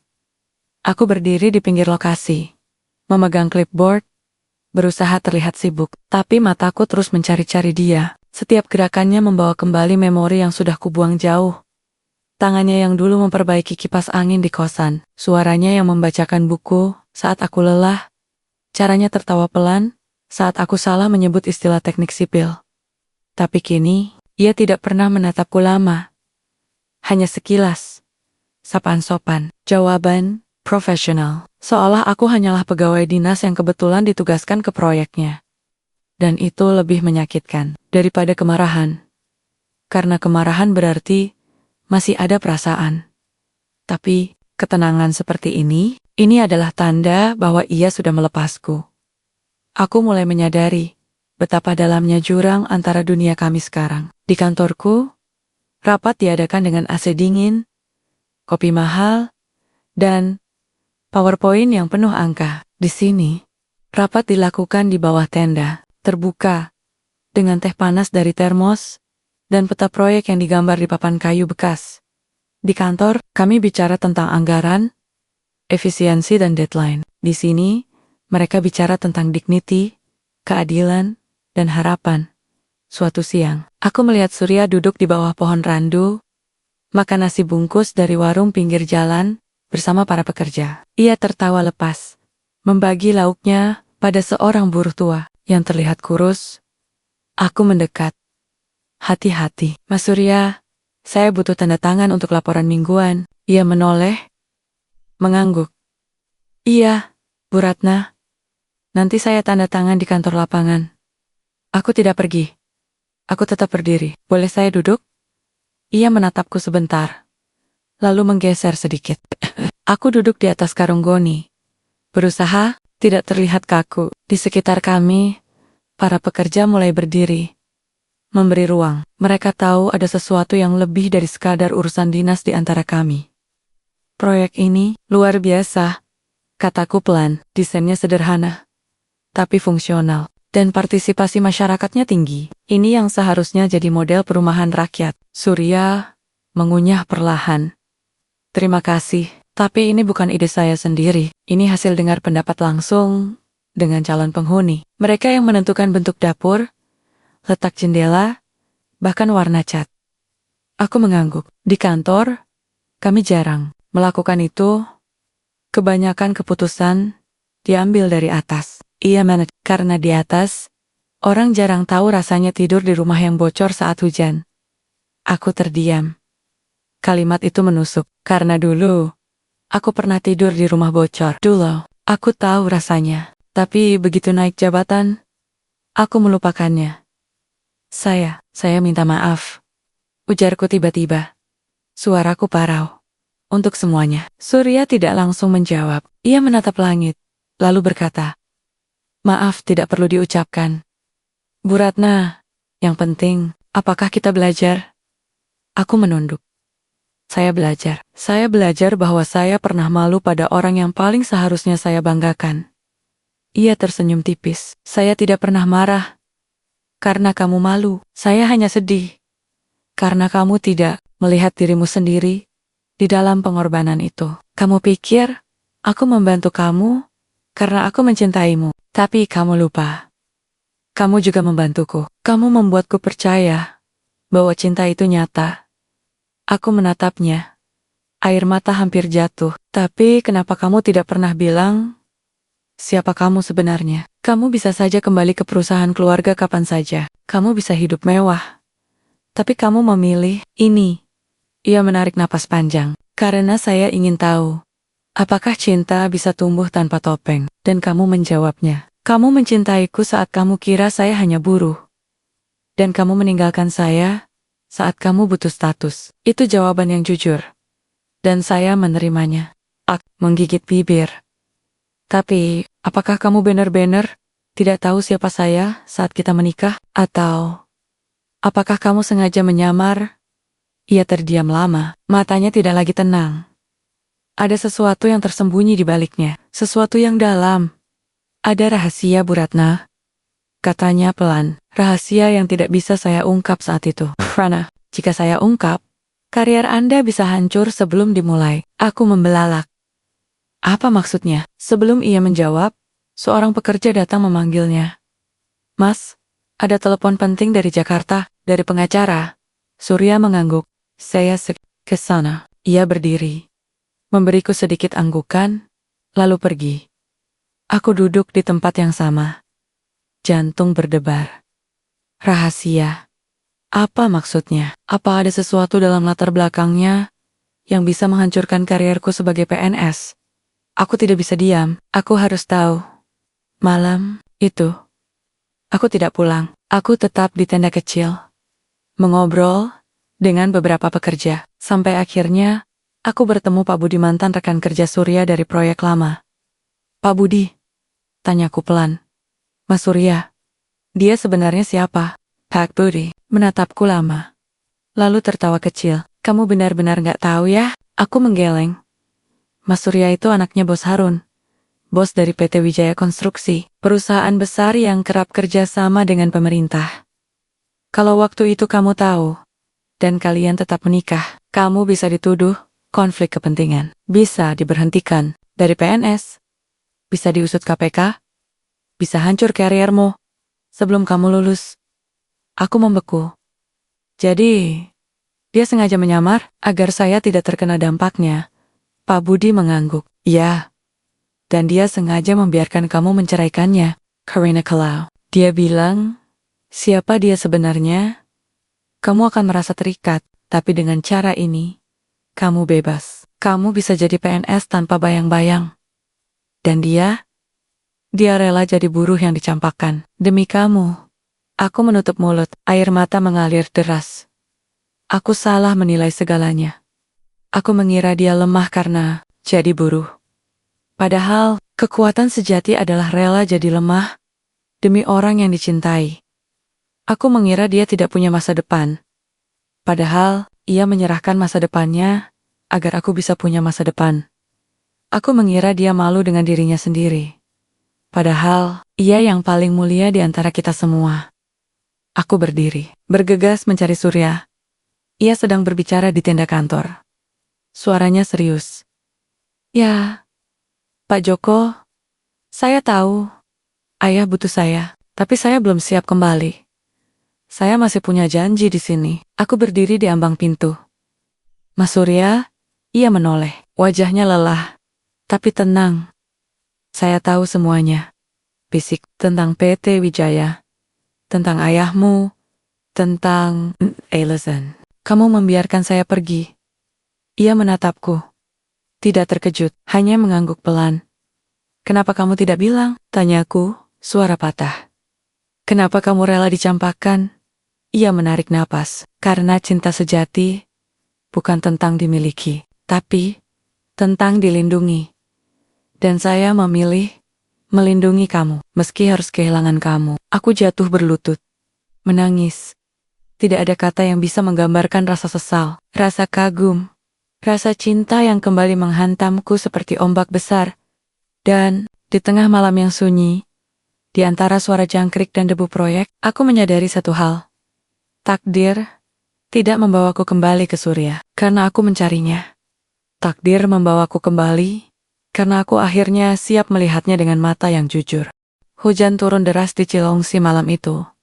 Bukan hujan biasa, hujan yang seolah langit ikut menangis atas semua yang terungkap. Di dalam tenda kantor lapangan yang bocor di beberapa sisi, aku duduk sendirian, menatap ponsel yang baru saja kututup setelah menelepon Pak Joko. Ayah semakin lemah. Dokter bilang, waktu tidak banyak, tapi aku masih belum bisa pergi. Karena di luar tenda, Di tengah hujan, berdiri Ratna basah kuyup, matanya memerah, hatinya retak. Dan kali ini, bukan karena gengsi, tapi karena penyesalan yang tulus. Aku tidak menyangka ia akan datang. Tidak menyangka ia akan tahu. Tidak menyangka ia akan meruntuhkan tembok yang selama ini ia bangun sendiri. Tapi aku juga tidak bisa langsung membuka pintu hati, karena cinta bukan seperti fondasi beton yang bisa dibangun ulang dalam semalam. Ia butuh fondasi yang kuat, dan fondasi itu bukan rasa ia butuh pengertian. Aku menawarkan teh hangat, Ratna mengambilnya. Tangannya gemetar. Kamu tahu semuanya? Tanyaku. Suaraku tenang. Iya, bisiknya. Pak Budi bercerita tentang PT Wijaya, tentang ayahmu, tentang kenapa kamu memilih jadi buruh. Aku mengangguk pelan, dan kamu tahu juga, kalau aku sengaja tidak mengungkap identitasku. Ia mengganggok. Air mata jatuh ke cangkir. Karena kalau kamu bilang siapa kamu, aku bisa terkena konflik kepentingan. Karierku bisa hancur sebelum dimulai. Tepat, kataku. PT Wijaya sering dapat proyek pemerintah. Kalau kamu istri pemilik perusahaan besar saat jadi PNS, kamu bisa dianggap memiliki conflict of interest, bisa diberhentikan, bisa diusut, bisa dihancurkan reputasimu. Dan aku tidak bisa membiarkan itu terjadi. Ia menatapku. Matanya penuh rasa tidak percaya. Jadi, kamu rela diceraikan demi melindungiku? Aku menarik napas panjang. Eugene Macken, suaranya memenuhi tenda seperti dentuman hati yang tak bisa diungkapkan. Aku mencintaimu, Ratna. Bukan karena kamu akan jadi PNS. Bukan karena kamu pintar atau cantik. Tapi karena kamu perempuan yang punya mimpi, punya semangat, punya hati yang ingin mengubah dunia. Aku melihat itu sejak pertama kali kita bertemu di halte. Dan aku ingin mimpi itu tumbuh. Tanpa bayang-bayangku, aku berdiri. Berjalan ke dinding tempat foto-foto proyek tergantung. Salah satunya adalah foto ayahku. Bapak Harun. Di masa muda berdiri. Di proyek pertama PT Wijaya, ayahku mendidikku dengan keras. Sejak kecil, ia bilang, uang bisa dibeli, harta bisa diwariskan, tapi harga diri dan cinta sejati harus diraih dengan pengorbanan. Ia menyuruhku hidup sebagai orang biasa. Menyamar, tidak pakai nama Wijaya, tidak pakai fasilitas, hanya otak, tangan, dan hati. Aku menoleh padanya, dan ketika aku bertemu kamu, aku melihat kesempatan, bukan untuk membuktikan bahwa aku bisa dicintai meski kaya, tapi untuk membuktikan bahwa aku bisa dicintai meski miskin. Dan kamu melakukannya. Kamu mencintaiku saat kamu kira aku hanya buruh. Ratna menangis. Tapi aku meninggalkanmu, karena kamu manusia, potongku. Kamu terjebak dalam tekanan sosial. Dina, rekan kerjamu, lingkungan PNS, masyarakat yang menghakimi. Aku tidak menyalahkan kamu, aku menyalahkan sistem yang membuat orang merasa malu. Pada pekerjaan yang mulia, aku menyalahkan dunia yang menghargai jabatan lebih dari hati. Aku duduk kembali, tapi ketika kamu mulai malu, aku tahu. Inilah saatnya, aku harus pergi. Agar kamu bisa hidup tanpa beban, agar kamu bisa menjadi PNS, tanpa ada yang menudingmu nepotisme. Aku memilih untuk dibuang. Bukan karena aku lemah, tapi karena aku kuat, karena aku tahu. Cinta sejati bukan tentang memiliki, tapi tentang melepaskan. Demi kebaikan orang yang dicintai. Ratna jatuh ke lututnya. Aku bodoh, Sur. Aku sangat bodoh. Aku mengira kamu tidak punya masa depan, padahal kamu yang memberiku masa depan. Aku mengusap air matanya. Kamu tidak bodoh, kamu hanya terlalu lama hidup di dunia yang salah. Dunia yang menghukum kesederhanaan tapi sekarang, kamu kembali. Dan aku senang. Kamu kembali bukan karena aku kaya, tapi karena kamu akhirnya melihat dirimu sendiri di cermin. Malam itu, kami tidak bicara banyak. Kami hanya duduk, mendengar hujan, dan merasakan sesuatu yang dulu hilang. Kedamaian. Keesokan harinya, aku menerima telepon dari rumah sakit. Ayah meminta aku datang.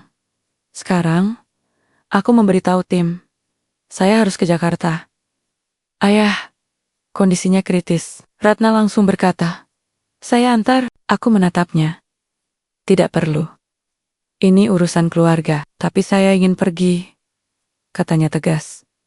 Saya ingin bertemu ayahmu. Saya ingin meminta maaf.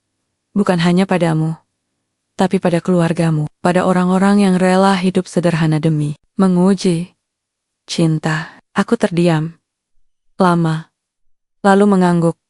Kami berangkat pagi-pagi buta. Hujan sudah reda. Langit mulai terang. Di sepanjang jalan, Ratna tidak banyak bicara. Tapi aku tahu, ia sedang memproses sesuatu yang besar. Penghancuran gengsi, dan kelahiran kembali harga diri. Saat tiba di rumah sakit, ayah terbaring lemah. Wajahnya pucat, napasnya pendek, tapi matanya masih tajam, masih bijak. Aku mendekat. Ayah, saya datang.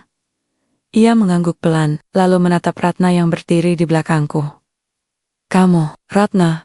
Suaranya parau. Ratna maju, matanya berkaca-kaca. Iya, Pak. Saya Ratna. Saya minta maaf. Ayah tersenyum tipis. Tidak perlu minta maaf. Kamu hanya manusia. Tapi yang penting, kamu kembali. Dan kamu kembali bukan karena tahu siapa dia, tapi karena tahu siapa dirimu sendiri. Air mata Ratna jatuh. Saya dulu malu punya suami buruh. Sekarang, saya malu karena pernah meninggalkan lelaki yang begitu mulia. Ayah menggenggam tangannya. Surya tidak pernah ingin jadi pahlawan. Ia hanya ingin jadi manusia yang tulus. Dan kamu adalah ujiannya. Kamu lulus. Meski dengan jatuh bangun, aku menatap ayah. Ayah, saya belum siap kembali ke perusahaan. Tidak masalah, katanya. Tapi tolong, jangan biarkan PT Wijaya tetap seperti dulu. Dulu, perusahaan ini membangun gedung untuk orang kaya. Sekarang, biarkan ia membangun rumah untuk rakyat kecil. Jadikan Surya Hijau bukan hanya anak perusahaan. Jadikan ia jiwa dari Wijaya Konstruksi. Aku menatapnya. Ayah? Maksud ayah? PT Wijaya butuh revolusi. Butuh pemimpin yang tahu rasanya jadi buruh. Yang tahu rasa lapar, rasa malu, rasa ingin menyerah. Dan kamu sudah melewatinya. Kamu layak. Aku terdiam, lalu pelan-pelan mengangguk. Baik, ayah. Saya akan coba. Beberapa jam kemudian, ayah pergi dengan tenang. Tidak ada drama, tidak ada tangis berlebihan. Ia pergi seperti hidupnya. Sederhana, bermartabat, penuh makna. Di pemakaman, aku berdiri di depan nisan. Ratna berdiri di sampingku. Tidak memegang tangan, tapi jarak di antara kami sudah tidak lagi seperti tembok, seperti retakan yang mulai tertutup oleh waktu. Saat semua orang pergi, Ratna berkata, "Apa yang akan kamu lakukan sekarang?" Aku menatap langit. Aku akan kembalikan PT Wijaya ke jalannya, tapi bukan untuk kekayaan, untuk keadilan. Aku akan gabungkan Surya Hijau dengan PT Wijaya. Kita bangun 10.000 rumah untuk buruh. Kita latih 5.000 pekerja informal. Kita ubah wajah konstruksi Indonesia. Ia tersenyum. Boleh? Saya bantu? Aku menatapnya lama, lalu berkata, "Tidak. Kamu tidak boleh bantu." Ia terdiam, matanya kecewa. "Kamu harus pimpin." Lanjutku. "Kamu arsitek hebat. Kamu tahu kebutuhan rakyat. Kamu tahu bagaimana membuat desain yang manusiawi. Jadilah kepala divisi perumahan rakyat di PT Wijaya. Kalau kamu mau." Ia menatapku. Air mata kembali jatuh. "Kenapa kamu masih percaya aku?" "Karena kamu sudah jatuh," kataku. Dan orang yang pernah jatuh, tapi bangkit dengan rendah hati, dia yang paling layak dipercaya. Hujan mulai turun lagi. Tapi kali ini, aku tidak merasa dingin. Kali ini, aku merasa semuanya akan baik-baik saja. Aku tidak pernah membayangkan akan kembali ke kantor dinas pekerjaan umum dengan perasaan seperti ini. Dulu, aku masuk dengan kepala tegak, hati penuh ambisi, dan rasa superioritas, karena baru diangkat sebagai PNS. Sekarang, aku masuk dengan kepala tertunduk, hati penuh sesal, dan rasa malu yang lebih dalam dari sekadar kesalahan administrasi. Tapi kali ini, perasaan itu bukan beban. Ia adalah bahan bakar. Aku datang pagi-pagi, sebelum rekan kerja lain tiba. Di tanganku, bukan laporan proyek biasa, tapi sebuah proposal, program perumahan berbasis komunitas untuk pekerja informal, kolaborasi Dinas PU dan PT Wijaya Konstruksi. Nama Surya tercantum sebagai mitra strategis, dan namaku sebagai penanggung jawab. Aku tahu ini berisiko. Bisa dibilang konflik kepentingan. Tapi kali ini, aku tidak kabur. Aku hadapi. Karena aku tidak lagi malu. Aku tidak lagi takut. Aku hanya ingin memperbaiki. Dina, rekan kerjaku, datang lebih awal. Ia terkejut melihatku. Ren, kamu di sini jam segini? Lagian, apa-apaan ini? Ia menunjuk proposal di tanganku. PT Wijaya, itu kan perusahaan besar. Kamu dapat kerjasama dari mana? Aku menatapnya. Tenang. Dari mantan suamiku. Ia membeku. Apa? Surya itu? Dari PT Wijaya? Aku mengangguk. Iya. Dan selama ini, dia menyamar sebagai buruh bangunan demi menguji cinta. Termasuk cintaku dan aku. Aku gagal. Dina terdiam. Wajahnya berubah. Dari heran menjadi malu. Karena Ea tahu. Ia adalah salah satu yang paling keras menekanku untuk naik kelas. Ren, aku tidak menyalahkan kamu, Dina, potongku. Kita semua terjebak dalam sistem yang menghargai jabatan, bukan hati. Tapi saya kerang. Aku ingin keluar dari jebakan itu. Aku ingin membuat perubahan. Bukan untuk pamer, tapi untuk menebus. Ia menatapku lama. Lalu, pelan-pelan, berkata, kalau begitu, aku bantu. Aku akan dukung proposal ini di rapat. Tersenyum tipis. Terima kasih. Rapat dinas itu berlangsung siang harinya. Aku tampil di depan pimpinan. Dengan pakaian sederhana, bukan blus mahal, tapi kemeja katun yang kubeli dari pasar loak. Aku tidak pakai makeup tebal. Aku ingin mereka melihat diriku yang sebenarnya. Aku membuka presentasi dengan kalimat yang membuat ruangan hening. Saya pernah malu punya suami buruh bangunan. Saya menceraikannya karena merasa dia tidak selevel dengan karier saya. Tapi hari ini, saya datang untuk mengatakan, saya salah. Saya salah menilai martabat. Saya salah menilai cinta. Dan saya salah menilai manusia. Beberapa pejabat menatapku dengan rasa tidak percaya. Ada yang mengernyit, ada yang menunduk, ada yang malah memberi tepuk tangan pelan. Aku lanjutkan. Suami saya Surya Wijaya bukan buruh biasa. Ia adalah pewaris PT Wijaya Konstruksi, tapi ia memilih hidup sederhana untuk membuktikan bahwa cinta sejati tidak butuh kemewahan. Ia membiarkan saya menceraikannya demi melindungi karier saya sebagai PNS dari tuduhan konflik kepentingan. Ia rela dihina, direndahkan, dicampakkan demi saya. Suara di ruangan banner-banner sunyi. Dan sekarang, bukan saya yang datang meminta bantuan untuknya, tapi saya yang datang menawarkan kolaborasi antara pemerintah dan swasta, antara mimpi dan realitas, antara orang-orang yang pernah jatuh dan ingin bangkit bersama rakyat.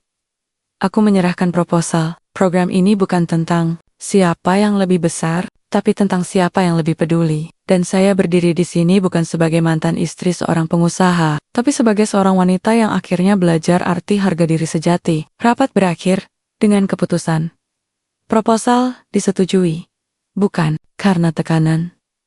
Bukan karena nama besar PT Wijaya, tapi karena kejujuran. Setelah rapat, aku pergi ke Cileungsi, langsung ke lokasi proyek Surya Hijau. Aku tidak menghubungi Surya. Aku hanya ingin melihat, ingin merasakan lagi udara di mana cinta yang dulu kubuang kini tumbuh kembali, dalam bentuk rumah, harapan, dan manusia yang tersenyum di sana. Aku melihat sesuatu yang membuatku terdiam, sebuah papan kayu besar di depan proyek, dengan tulisan tangan. Untuk Ratna, terima kasih sudah kembali. Untuk semua buruh, rumah ini milikmu. Aku menutup mulut, air mata jatuh tanpa suara. Surya muncul dari balik tenda. Ia tidak kaget melihatku. Kamu dengar kabar dari dinas? Tanya aku. Iya, katanya. Terima kasih, aku yang harus berterima kasih. Balasku. Kamu memberiku kesempatan kedua, padahal aku tidak pantas. Ia menggeleng. Kesempatan kedua? bukan hadiah. Ia diberikan pada mereka yang benar-benar ingin berubah. Dan kamu sudah berubah. Aku menarik napas. Aku ingin lebih dari sekadar terlibat. Aku ingin bekerja di sini. Dari bawah, aku ingin belajar lagi. Seperti dulu. Seperti kamu. Ia menatapku. Kamu siap kotor? Capek? Dihina? Aku mengangguk. Aku siap, karena kali ini, aku tidak lari dari kotoran. Aku lari menuju kebenaran. Hari itu, aku melepas sepatu pantofelku, menggantinya dengan sepatu boot bekas yang diberikan tim. Aku mengenakan kaos lapangan, membantu mengangkat bata, mencampur semen, mencatat progres pekerjaan. Aku tidak pandai, aku salah sana-sini. Tapi tidak ada yang menertawakanku, malah mereka menyemangatiku. Semangat Bu Ratna, nanti jadi ahli, kata seorang buruh tua sambil tertawa. Aku tertawa juga, tertawa seperti dulu sebelum ambisi menggantikan kebahagiaan. Malamnya, aku menulis di buku harianku. Dulu, aku malu karena suamiku buruh. Sekarang, aku bangga karena pernah dicintai oleh lelaki yang rela jadi buruh demi cinta. Dulu, aku ingin naik kasta. Sekarang, aku ingin turun ke bumi. Karena di sanalah cinta sejati tumbuh di antara debu, keringat, dan ketulusan. Beberapa minggu kemudian, aku mengundurkan diri dari jabatan resmi di Dinas PU. Bukan karena dipecat, tapi karena aku ingin fokus pada program kolaborasi sebagai konsultan independen, bukan sebagai pegawai. Surya tidak langsung menerimaku sebagai tim inti. Ia memberiku ujian. Kamu harus buat desain rumah untuk keluarga buruh dengan anggaran maksimal 40 juta. Dan kamu harus survei langsung ke lapangan, hidup bersama mereka selama 3 hari. Aku lakukan. Aku tinggal di rumah keluarga penjaga malam. Tidur di lantai, mandi di sumur, makan nasi dengan garam. Aku mendengar cerita mereka. Tentang anak yang sakit karena rumah bocor. Tentang istri yang ingin punya dapur yang tidak asapnya masuk mata. Tentang mimpi punya kamar yang layak. Desainku jadi sederhana. 2 kamar, dapur terbuka, atap anti bocor, ventilasi baik, dan taman kecil untuk tanaman. Bahan dari daur ulang dan bambu rekayasa. Biaya 38,7 juta. Surya melihatnya lama, lalu berkata, "Diterima. Kamu resmi jadi kepala desain komunitas Surya Hijau." Aku tidak melompat, tidak menangis. Aku hanya mengangguk, karena kali ini, kemenanganku bukan karena jabatan, tapi karena aku kembali menjadi manusia. Dan di tengah proyek yang semakin berkembang, di antara suara palu dan tawa pekerja, aku menyadari satu hal. Api cinta yang pernah padam, ternyata tidak benar-benar mati. Ia hanya tertimbun debu, dan ketika kejujuran datang, ia menyala kembali. Hari itu, langit Cileungsi biru, cerah. Tidak seperti hari-hari ketika kami memulai hari-hari yang penuh debu, hujan, dan keraguan. Sekarang, langit seolah-olah turut tersenyum, karena hari ini bukan sekadar peresmian proyek. Hari ini adalah perayaan mimpi yang dulu dianggap mustahil.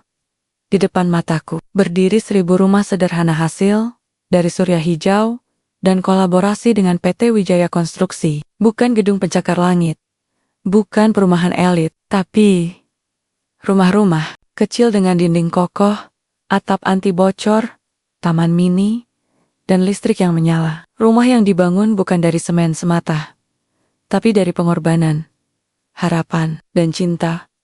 Acara peresmian dihadiri pejabat pemerintah, media nasional, dan yang paling penting keluarga-keluarga yang akan menempatinya. Mereka datang dengan pakaian terbaik mereka.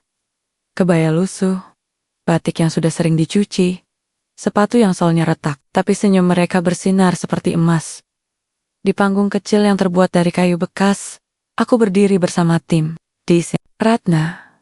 Ia mengenakan kaos lapangan berwarna biru muda, rambut diikat rapi, wajah tanpa makeup, tapi matanya bersinar lebih terang dari semua lampu di panggung ini. Ia bukan lagi PNS yang malu pada suaminya. Ia adalah ibu dari Des Andison, yang mengubah hidup ribuan orang. Aku tidak tahu pasti kapan tepatnya perasaanku mulai berubah. Bukan saat ia kembali ke proyek, bukan saat ia menangis meminta maaf, tapi saat ia pertama kali mengangkat sekop tanpa diminta, tanpa pamrih, dan berkata, "Aku ingin membantu." Saat itulah aku tahu, ini bukan penyesalan, ini transformasi.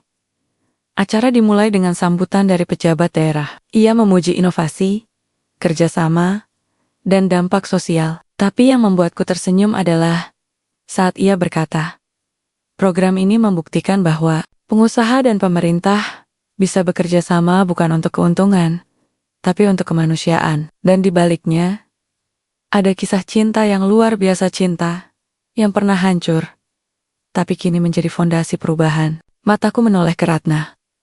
Ia menunduk, pipinya memerah, tapi ia tersenyum. Senyum yang dulu kucintai, senyum yang pernah kurelakan pergi. Saat giliranku berbicara, aku naik ke panggung, tidak membawa naskah, hanya hati. Hari ini bukan kemenanganku, kataku. Suaraku terdengar jelas di antara ribuan orang. Hari ini adalah kemenangan semua orang yang pernah dianggap kecil. Buruh bangunan, penjaga malam, ibu rumah tangga yang bekerja di warung kopi, anak-anak yang tidur di lantai basah saat hujan. Kalian semua adalah alasan kami membangun rumah ini. Aku berhenti sebentar, menatap wajah yang memandangku dengan harapan. Dulu, saya pernah diceraikan karena malu punya suami buruh. Tapi hari ini, saya bangga bisa kembali sebagai mantan buruh yang membantu ribuan keluarga punya rumah. Karena martabat bukan diukur dari jabatan, tapi dari kontribusi. Suara tepuk tangan menggema, beberapa orang menangis. Lalu, aku menoleh ke Ratna yang masih duduk di barisan depan. Dan saya juga ingin mengucapkan terima kasih pada seseorang. Seseorang yang dulu meninggalkan saya bukan karena kebencian, tapi karena tekanan, gengsi, dan ketakutan. Tapi yang luar biasa adalah, ia kembali, bukan dengan alasan, tapi dengan tangan yang siap bekerja. Ia kembali bukan untuk saya, tapi untuk kalian semua. Mataku bertemu dengan matanya. Ia menatapku. Air mata mengalir perlahan. Tapi kali ini, bukan air mata penyesalan. Ini air mata kebanggaan. Terima kasih, Bu Ratna Dewi. Karena kamu mengajarkanku bahwa manusia bisa jatuh. Tapi yang lebih penting, kamu mengajarkanku bahwa manusia bisa bangkit. Dan di tengah debu dan kesalahan, cinta yang tulus bisa tumbuh kembali lebih kuat dari sebelumnya. Tepuk tangan meledak, lebih keras, lebih tulus. Setelah acara, Ratna mendekat. Kali ini, tidak ada jarak, tidak ada canggung. Terima kasih, bisiknya. Kamu tidak pernah membuatku merasa bersalah. Kamu malah memuji aku. Padahal, aku yang harus meminta maaf. Aku menggeleng. Kita tidak perlu saling memaafkan terus-menerus. Kita sudah melewati itu. Sekarang, kita tinggal memilih, mau, melanjutkan, atau berhenti. Ia menatapku. Aku ingin melanjutkan. Tapi, aku tidak ingin memaksa. Aku tidak ingin kamu merasa terikat. Aku tertawa kecil. Kita pernah menikah karena cinta, bercerai karena gengsi, dan kini, kita bertemu lagi karena kejujuran. Jadi, kalau kita mulai lagi, mari kita mulai dari yang sebenarnya, bukan dari topeng, bukan dari status, tapi dari hati. Ia menatapku lama, lalu pelan-pelan menggenggam tanganku. Kalau begitu, aku siap. Aku tidak langsung menariknya ke pelukan. Aku hanya membalas genggamannya. Karena kali ini, kami tidak buru-buru. Kami tidak takut kehilangan. Kami hanya ingin memastikan bahwa fondasi yang kami bangun kali ini tidak akan retak oleh tekanan dunia. Beberapa minggu kemudian, aku mengajaknya ke lokasi baru bekas gudang tua di Bekasi. Tempat surya hijau pertama kali lahir. Ini tempat kita mulai, kataku. Aku ingin menjadikannya museum kecil, museum tentang perjalanan. Dari buruh, dari kesalahan, dari cinta yang hilang, dan kembali. Ratna tersenyum. Boleh aku bantu desainnya? Tentu, kataku. Tapi kali ini, jangan pakai AC dan marmer, pakai kayu bekas, cat daur ulang, dan kenangan. Ia tertawa. tertawa seperti dulu. Tertawa yang membuat hatiku hangat. Di sore itu, kami duduk di tangga gudang, menatap matahari terbenam. Tidak banyak bicara, tapi keheningan kami penuh makna. Kamu pernah bilang, kata Ratna pelan, kalau kamu rela kehilangan aku demi kebahagiaanku. Aku mengangguk. Iya, tapi sekarang, aku sadar, aku tidak pernah bahagia. Saat jauh dari kamu, aku hanya merasa sukses, tapi tidak pernah utuh. Aku menatapnya. Sekarang, kamu utuh. Ia menatap langit. Aku sedang dalam perjalanan, tapi dengan kamu di sampingku. Aku tahu arahnya. Aku menggenggam tangannya erat. Kita tidak harus rujuk besok. Kita tidak harus tinggal serumah minggu depan. Tapi, selama kita saling memilih setiap hari, itu sudah cukup. Ia menoleh. Matanya berbinar. Aku akan memilih kamu. Setiap hari. Kami tidak berciuman. Tidak berpelukan lama. Tapi di antara kami, ada sesuatu yang lebih kuat dari semua itu. Pengertian. Karena cinta sejati bukan tentang akhir yang manis. Bukan tentang kemenangan atau balas dendam. Tapi tentang dua manusia yang pernah jatuh, belajar, bangkit, dan memilih untuk melanjutkan bukan karena takut kehilangan, tapi karena masih saling mencintai. Beberapa bulan kemudian, Surya Hijau resmi menjadi divisi sosial PT Wijaya Konstruksi. Kami memperluas program ke Jawa Barat, Jawa Tengah, dan Nusa Tenggara. Kami melatih 10.000 buruh, membangun 5.000 rumah, dan mendirikan sekolah kejuruan untuk pekerja informal. Ratna menulis buku, Malu pada Pekerjaan, Bukan pada Hati, yang menjadi bestseller dan diadopsi sebagai bahan pelatihan PNS di beberapa daerah. Dan kami tidak menikah lagi secara resmi. Belum. Tapi setiap pagi, aku melihatnya di lokasi proyek. Mengangkat sekop, mencampur semen, dan tersenyum padaku seperti dulu. Dan setiap malam, kami duduk di bawah langit, membicarakan mimpi, bukan masa lalu. Karena cinta yang lahir dari debu tidak akan pernah pudar. Ia akan terus menyala seperti berlian yang akhirnya ditemukan kembali di tengah tanah yang pernah menguburnya.